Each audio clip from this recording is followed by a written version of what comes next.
बिस्मिल्लाहिर्रहमानिर्रहीम। अस्सलाम वालेकुम स्टूडेंट्स, वेलकम बैक। जी स्टूडेंट्स, कैसे हैं सब? आई होप के सब खैर आफियत से होंगे। तो स्टूडेंट्स, हम क्लास 10th का चैप्टर नंबर 11 साउंड डिस्कस कर रहे हैं। हमने फ़र्स्ट लेक्चर में ये देखा था कि साउंड क्या होती है और किस तरह वो प्रोड्यूस होती है। ठीक है, तो हमने देखा था कि जब बॉडीज़ वाइब्रेट करती हैं तो उनके वाइब्रेशन से साउंड प्रोड्यूस होती है। अब हम देखेंगे कि जब वही साउंड प्रोड्यूस हो जाती है तो वो अब आगे वो अपने टारगेट तक कैसे ट्रांसफ़र होगी, यानी कि साउंड वेव्स कैसे प्रोपोगेट करेगी। तो आज के वीडियो में हमने इसी चीज़ को स्टडी करना है, how a sound wave is propagated, कि साउंड वेव एक जगह से दूसरी जगह, साउंड एनर्जी एक जगह से दूसरी जगह कैसे मुंतकिल होती है। तो उसके लिए हम एक सिनेरियो जो है वो कंसिडर करते हैं कि जैसा कि हमारे पास एक ट्यूनिंग फोर्क है, उस ट्यूनिंग फोर्क को हम स्ट्राइक करते हैं तो अगर हम उसको अपने कान के ज़रा सा करीब लेकर आते हैं तो हमें उसकी आवाज़ सुनाई पड़ती है। क्लियर? अब हम देखना चाहते हैं कि उसी वाइब्रेट करते हुए ट्यूनिंग फोर्क से जो आवाज़ है वो हमारे कान तक कैसे पहुंच रही है। इस प्रोसीजर को, इस प्रोसेस को हमने यहाँ पे आज समझना है। That is called propagation of sound. Clear? तो अब ये हमारे पास वो ट्यूनिंग फोर्क है, ठीक है, और इस ट्यूनिंग फोर्क और यहाँ पे हमारे कान समझ लें आप, ये इधर हम सुन रहे हैं कान है और ये हमारा ट्यूनिंग फोर्क है और दरमियान में कौन है? एयर है। क्लियर? तो अब ये जो एयर है, इस यहाँ पर एयर जब वो अभी फ़िलहाल बिल्कुल शांति मूड में है, बिल्कुल इक्विलिब्रियम पोजीशन पे पड़ी हुई है, हर पार्टिकल जब वो बड़ा रिलैक्स पड़ा हुआ है, तो mass of the air is distributed uniformly at everywhere, so this condition is called uniform density, कि अभी पार्टिकल जो हैं वो यूनिफॉर्म डेंसिटी में हैं। ओके, ठीक हो गया। अच्छा, अब क्या होगा? अब मैं इस ट्यूनिंग फोर्क को क्या करूँगा? स्ट्राइक करूँगा with the help of some rubber pad और ये वाइब्रेट करेगा। इसकी जो प्रोंग्स हैं वो क्या करेंगे? वाइब्रेट करेंगे। क्लियर? मेन पोजीशन से इधर आएंगे, फिर इधर आएंगे, फिर इधर आएंगे, फिर इधर आएंगे, तो तेज़ी के साथ ये क्या करेंगे? ऑसिलेट करेंगे। अब इसी ऑसिलेशन के दौरान जो आवाज़ है वो हमारे कान तक पहुंचेगी। अब उसको देखते हैं कैसे पहुंचेगी। अब फ़र्ज़ किया कि पहले वो तमाम पार्टिकल्स बड़े ही इक्विलिब्रियम पोजीशन पे पड़े हुए हैं, बड़े शांति में हैं, रिलैक्स मूड में हैं। क्लियर? फिर हमने इस ट्यूनिंग फोर्क को कर दिया डिस्टर्ब, स्ट्राइक किया। अब जब हमने ट्यूनिंग फोर्क को स्ट्राइक किया तो हम इसके एक ही प्रोंग की बात करते हैं कि जो प्रोंग राइट वाला प्रोंग है ये क्या करेगा? ऐसे ऑसिलेट करेगा। अब ये ऑसिलेट करेगा तो ये जब वो अपनी मेन पोजीशन से ए की तरफ आएगा तो ए क्या है? इसकी एक्सट्रीम पोजीशन। तो जब ये ओ से ए की तरफ आ रहा होता है, ठीक है, ओ से ए की तरफ आ रहा होता है तो इसके आसपास कौन है? एयर के पार्टिकल्स हैं। तो जब ये ओ से ए की तरफ आएगा, एक फोर्स के साथ आएगा, एक एनर्जी के साथ आएगा, एक प्रेशर के साथ आएगा, तो आते साथ ही जब ये इधर अपनी एक्सट्रीम पोजीशन तक आ चुका होगा तो यहाँ पे जो एयर पार्टिकल्स हैं ये उनके ऊपर फोर्स अप्लाई कर चुका होगा, ये उनको ऊपर प्रेशर अप्लाई कर चुका होगा जब ये ओ से ए की तरफ आएगा। तो ये वाली जो दूसरी डायग्राम है, ये मैंने वही डायग्राम शो की है कि जब ये ओ से ए की तरफ आएगा तो आते साथ ही अपने जो आसपास के जो पार्टिकल्स हैं उसको क्या कर देगा? डिस्टर्ब कर देगा। डिस्टर्ब किस तरह करेगा? कि वो तमाम पार्टिकल्स अपने आप पर एक प्रेशर फील करेंगे और उस प्रेशर की वजह से वो तमाम पार्टिकल्स दब जाएंगे, प्रेस्ड हो जाएंगे, कंप्रेस्ड हो जाएंगे। क्लियर? ये मैंने दूसरी डायग्राम जब वो ये मैंने वो आपको शो की हुई है कि जहाँ पर ये जो हमारा जो रीजन है इसमें तमाम पार्टिकल्स क्या हो चुके हैं? कंप्रेस्ड हो चुके हैं, यानी कि हमारी जो एनर्जी है वो इन तमाम पार्टिकल्स में मुंतकिल हो चुकी है। ठीक है, अगर मुंतकिल ना होती तो ये पार्टिकल डिस्टर्ब ना होते, कंप्रेस ना होते, अपनी उसी पोजीशन पे पड़े रहते। लेकिन इनका कंप्रेस हो जाना, इनका आपस में करीब करीब आ जाना, इसका मतलब कि इनके ऊपर बाहर से फोर्स लगी है। और वो कौन लगा रहा है? ट्यूनिंग फोर्क का प्रोंग। तो प्रोंग ने उनको जाके दबाया और वापस में क्या हो गए? करीब करीब आ गए। Is it clear? अच्छा, तो यहाँ पर तमाम पार्टिकल्स क्या हो जाएंगे? करीब करीब आ जाएंगे और यहाँ का प्रेशर क्या हो जाएगा? बढ़ जाएगा और इतने हिस्से की जो एनर्जी है वो क्या हो जाएगी? बढ़ जाएगी। अच्छा, फिर क्या होगा? अब यही ट्यूनिंग फोर्क का जो प्रोंग है ये ए से ऐसे ओ की तरफ और फिर बी की तरफ ऐसे जाएगा, मतलब दूसरी एक्सट्रीम पोजीशन की तरफ जाएगा। अब जब ये दूसरी एक्सट्रीम पोजीशन की तरफ जा रहा होगा, उसको हम यहाँ पे बना लेते हैं कि ये हमारे पास जो है वो ओ पोजीशन है और ये हमारे पास जो है वो ए पोजीशन है। अब ये ए से किधर आएगा, यस ये आ गया हमारे पास बी की तरफ, ठीक है जी। ये दोबारा अब जब वो ए से बी की तरफ आएगा। अब जब ये वाइब्रेट करता करता ए से बी की तरफ जाएगा, जब इसने ए पे आया था तो इसको उसने क्या, इसको पार्टिकल्स को क्या कर दिया था, कंप्रेस कर दिया था, प्रेशर जब वो लगा दिया था। अब जब ये वापस इधर आएगा, ए से बी की तरफ आ रहा होगा, तो वो प्रेशर क्या हो जाएगा, हट जाएगा, क्योंकि ए पर आने से प्रेशर बढ़ा था पार्टिकल्स के ऊपर। जब ये ए से दोबारा बी की तरफ जाएगा तो यही जो तमाम पार्टिकल जो पहले प्रेशराइज हो गए थे, अब वो अपने आप को रिलैक्स फील करना चाहेंगे। क्लियर। अब जब ये पार्टिकल्स अपने आप को रिलैक्स फील करना चाहेंगे, अपने आप को इक्विलिब्रियम में लाना चाहेंगे, तो क्या करेंगे, ये अपने आप को ऐसे एक्सपैंड करवाएंगे। रिस्टोरिंग फोर्स की वजह से क्या करेंगे, एक्सपैंड होगा। जब ये एक्सपैंड करेंगे तो एक्सपैंड करने के साथ ही ये जो साथ वाले पार्टिकल्स हैं उनको डिस्टर्ब कर देंगे, क्योंकि जब ये एक्सपेंशन होगा तो एक्सपेंशन से ये साथ वाले पार्टिकल्स को दबाएंगे, प्रेशर लगाएंगे, एनर्जी देंगे, फोर्स लगाएंगे। तो जिस वजह से जो पास वाले पार्टिकल्स हैं वो क्या हो जाएंगे, कंप्रेस्ड हो जाएंगे। ठीक है। अच्छा, तो अगली सिचुएशन में मैंने वो पार्टिकल्स को यहाँ पे आपको मैंने कंप्रेस्ड फॉर्म में दिखा दिया। तो इन्होंने अपने आप को क्या कर लिया, दूर चले गए, रिलैक्स हो गए, इक्विलिब्रियम में चले गए। लेकिन इक्विलिब्रियम में आने के लिए इन्होंने साथ वालों को क्या कर दिया, साथ वालों को इन्होंने डिस्टर्ब कर दिया। तो ये साथ वाले जो पार्टिकल्स हैं ये आपस में करीब आ जाएंगे, डिस्टर्ब हो जाएंगे, प्रेशर फील करेंगे। तो पहले प्रेशर यहाँ पे था, फिर प्रेशर देखें अगले पार्टिकल्स में मुंतकिल हो गया।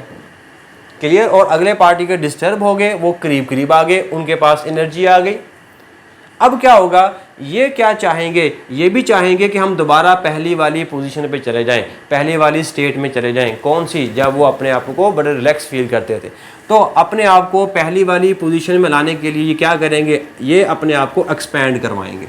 जब ये एक्सपैंड करेंगे तो एक्सपैंड करने के साथ ये अपने पास वाले पार्टिकल को क्या कर देंगे, डिस्टर्ब कर देंगे। समझ आ रहा सिनेरियो। तो साथ साथ आप एनिमेशन भी देख रहे हैं, वो भी आपको साथ साथ क्लियर होगी। तो यहाँ पर क्या होगा कि जब ये एक्सपैंड करेंगे तो ये अपने आसपास वाले पार्टिकल्स को क्या कर देंगे, कंप्रेस कर देंगे, डिस्टर्ब कर देंगे, प्रेशर फील करेंगे। तो ये अपने आप को क्या कर लेंगे, रिलैक्स कर लेंगे, और साथ वालों क्या कर लेंगे, ये एक्सपैंड कर देंगे, और इधर भी क्या हो जाएगा, ये वाला कंप्रेस हो जाएगा और ये भी कंप्रेस हो गए। क्लियर।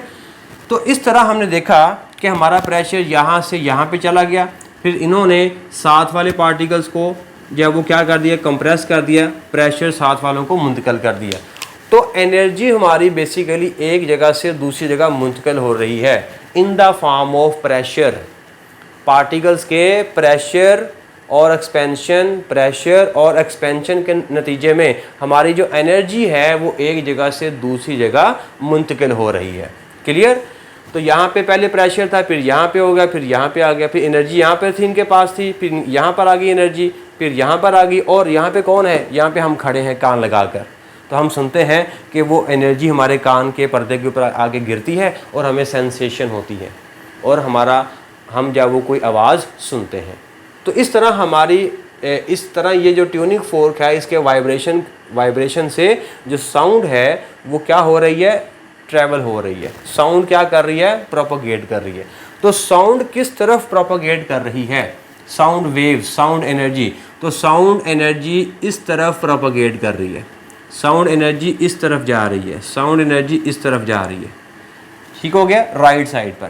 तो अगर आप पार्टिकल्स की मोशन को देखें तो पार्टिकल्स क्या कर रहे हैं, पार्टिकल्स भी पहले ही ऐसे कंप्रेस हो गए, फिर अगली में क्या ऐसे एक्सपैंड हो जाएंगे, फिर ये कंप्रेस हो गए, फिर ये एक्सपैंड हो गए, और ये हो जाएंगे कंप्रेस हो जाएंगे। तो इस तरह ये ऐसे compress rarefaction, compress rarefaction, compress rarefaction.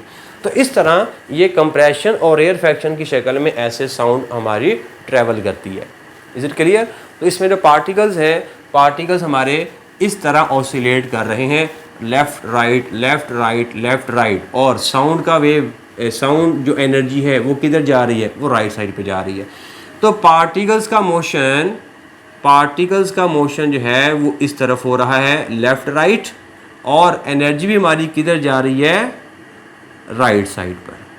So the motion of the particles along the motion of the wave, ठीक है, कि पार्टिकल की मोशन और वेव की मोशन यानी कि साउंड एनर्जी की मोशन, वो दोनों आपस में कैसी हैं, पैरेलल हैं, अलोंग हैं, एक साथ हो रही हैं, एक ही डायरेक्शन में हो रही हैं, परपेंडिकुलर नहीं हो रही, ठीक है।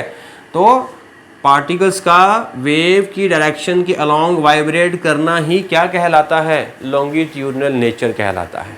तो यस, यहाँ से हम ये भी साबित कर सकते हैं कि साउंड वेव का जो नेचर होता है वो लॉन्गिट्यूडनल नेचर होता है। Is it clear? अच्छा, अब इसी के रिलेटेड चंद एक छोटी छोटी बातें आपको याद रखनी है।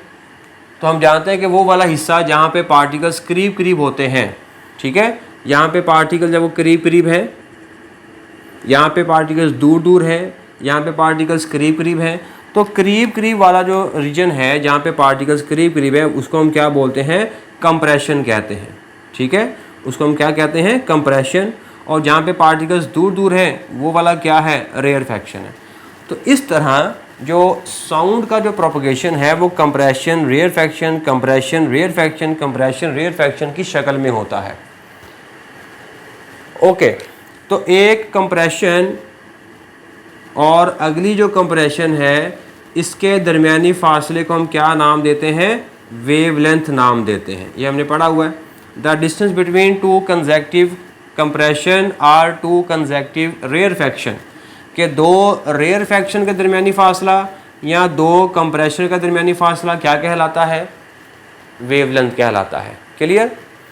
अच्छा, उसके बाद उसके साथ जो है वो ये देखें कि जब पार्टिकल्स करीब करीब आते हैं during the propagation of sound waves, particle जब करीब करीब आते हैं तो यहाँ पर डेंसिटी का क्या होता है, पहले शुरू में क्या थी, डेंसिटी पहले शुरू में बिल्कुल यूनिफॉर्म थी, हर जगह की डेंसिटी एक जैसी थी, लेकिन प्रोपगेशन के दौरान कुछ पार्टिकल्स करीब करीब आ गए और कुछ पार्टिकल जब वो दूर दूर होते हैं, तो जहाँ पे पार्टिकल्स करीब करीब होते हैं वहाँ की डेंसिटी और वॉल्यूम चेंज हो जाएगा बनिस्बत इन पार्टिकल्स के जो दूर दूर है।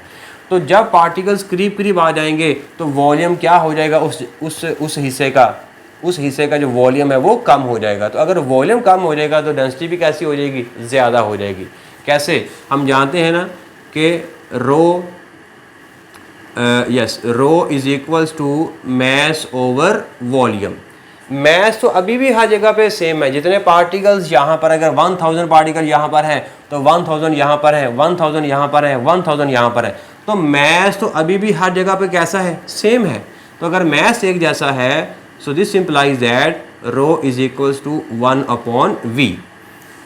क्लियर? कि जहाँ पे वॉल्यूम कम हो जाएगा वहाँ पे डेंसिटी क्या हो जाएगी, ज़्यादा। तो यस, कंप्रेशन वाले हिस्से में वॉल्यूम कैसा हो जाएगा, कम हो जाता है ना। पार्टिकल जब करीब करीब आ जाते हैं तो जगह कम घेरते हैं, तो जगह कम घेरेंगे तो वॉल्यूम कम हो जाएगा, वॉल्यूम कम हो जाएगा तो डेंसिटी कैसी हो जाएगी, ज़्यादा हो जाएगी। तो यस, इस वाले हिस्से में जो डेंसिटी है कहाँ पर, जहाँ पे कंप्रेशन बनता है, तो यहाँ पे हम लिख सकते हैं कि कंप्रेशन वाले हिस्से में डेंसिटी जो है वो ज़्यादा होती है और वॉल्यूम कैसा हो जाता है, कम हो जाता है कंप्रेशन वाले हिस्से में। और अगर हम रेयरफैक्शन की बात करें, ये वाला हिस्सा जहाँ पे पार्टिकल जो है वो दूर दूर है, ये वाला हिस्सा रेयरफैक्शन। तो रेयरफैक्शन में पार्टिकल्स दूर दूर है, जगह ज़्यादा घेरी हुई है, ज़्यादा जगह घेरी हुई मतलब वॉल्यूम ज़्यादा हुआ है, वॉल्यूम ज़्यादा तो डेंसिटी कैसी हो जाएगी, कम हो जाएगी। जिसका मतलब कि डेंसिटी यहाँ पे कम होती है चूँकि यहाँ पर वॉल्यूम कैसा होता है, ज़्यादा होता है। ठीक हो गया?